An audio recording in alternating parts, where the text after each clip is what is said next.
আজি অলপ সাধাৰণ কিন্তু সকলোৰে প্ৰিয় এটা ব্যঞ্জন আলু ভাজি বনাম। কম সময় আৰু সৰল সামগ্ৰীৰে বনাব পৰা এই আলু ভাজিৰ ৰেচিপিটো বিশেষকৈ ব্যস্ত দিনৰ এটা উপযুক্ত বিকল্প। হাবিবা পাকঘৰলৈ নতুন এটা ভিডিঅ'ৰ মাধ্যমেৰে আপোনালোক সকলোকে স্বাগতম জনাইছোঁ। প্ৰথমে আমি লৈ ল'ম 3ৰ পৰা 4টা মিডিয়াম চাইজৰ আলু, লগতে লৈ ল'ম এটা মিডিয়াম চাইজৰ পিঁয়াজ আৰু 4ৰ পৰা 5টা কেঁচা জলকীয়া। এতিয়া আমি এটা এটা কৰি গোটেই আলুখিনিৰ বাকলি গুচাই ল'ম। গোটেই দিনটো কামৰ ব্যস্ততাৰে পাৰ কৰি আহি অলপ সময়তে বনাব পৰা এই পদটো সৰু ডাঙৰ সকলোৰে মুখত ৰুচি লগা এটা সাধাৰণ কিন্তু অতি সোৱাদযুক্ত ব্যঞ্জন। এতিয়া আমি এটা বাচনত পানী লৈ হাতৰ সহায়েৰে আলুখিনি পৰিষ্কাৰ হোৱাকৈ ধুই ল'ম। লগতে পিঁয়াজ আৰু কেঁচা জলকীয়াখিনিও ভালকৈ ধুই ল'ম।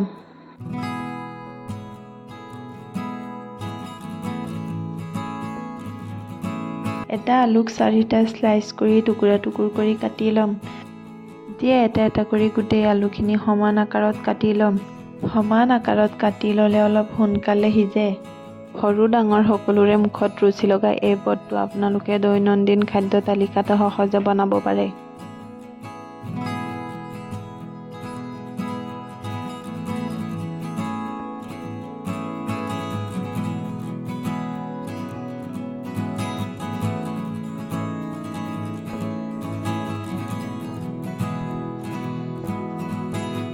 আলু ভাজিৰ কাৰণে আমাৰ আলু কাটি ৰেডি হৈ গ'ল।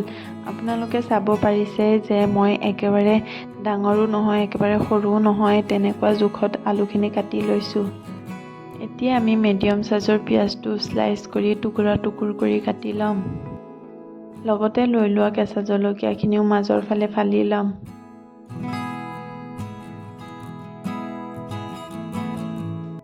এতিয়া আমাৰ কাটিবলগীয়া সামগ্ৰীখিনি কাটি হৈ গ'ল। এতিয়া গেছটো অন কৰি চৌকাটো জ্বলাই এটা কেৰাহী বহুৱাই ল'ম। কেৰাহীটো গৰম হ'লে মিডিয়াম চাইজৰ চামুচেৰে 3 চামুচ সৰিয়হৰ তেল লৈ ল'ম। তেলখিনি গৰম হ'লে তাতে সৰু চামুচেৰে আধা চামুচ গোটা জিৰা আৰু আধা চামুচ কালজিৰা দি দিম। জিৰা আৰু কালজিৰাখিনি ফুটি অহাৰ পিছতে ইয়াতে কেঁচা জলকীয়াখিনি দি দিম। কেঁচা জলকীয়াখিনি ভাজি তাতে কাটি থোৱা পিঁয়াজখিনিও দি দিম। পিঁয়াজখিনি কালাৰ চেঞ্জ অহালৈকে ভাজি ল'ম। পিঁয়াজখিনিত হালকা ৰংচোৱা কালাৰ অহাৰ পিছতে ইয়াতে আগতে কাটি থোৱা আলুখিনি দি দিম। এতিয়া আমি কেৰাহীত দি দিয়া আলুখিনি এবাৰ ভালকৈ লৰাই ল'ম আৰু সৰু চামুচেৰে আধা চামুচ হালধি গুড়ি দি দিম। হালধি গুড়িখিনি আলুৰ লগতে মিক্স কৰি ইয়াতে সৰু চামুচেৰে এচামুচ নিমখ দি গোটেইখিনি একেলগে ভালকৈ মিক্স কৰি ল'ম। আপোনালোকে নিজৰ পচন্দ অনুযায়ী সোৱাদ অনুসাৰে নিমখটো দিব। তেল, হালধি আৰু নিমখৰ সংমিশ্ৰণত ভাজি লোৱা আলুখিনি সুগন্ধি আৰু মুখ ৰুচিকৰ হয়।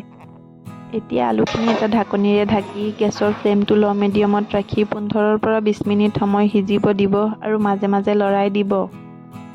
আপোনালোকে ইচ্ছা কৰিলে এই আলু ভাজিটোত অলপ জিৰা গুড়ি আৰু ধনিয়া গুড়ি এড কৰি ইউনিক টেষ্ট আনিব পাৰে। আলু সিজি গ'লে ঢাকনিখন খুলি খৰখৰীয়া হোৱালৈকে ভাজি ল'ব পাৰে। এই আলু ভাজিটো ভাত, দালি, ৰুটি, পৰাঠাৰ লগত খাবলৈ বহুতে ভাল লগা হয় আৰু উপযোগীও হয়।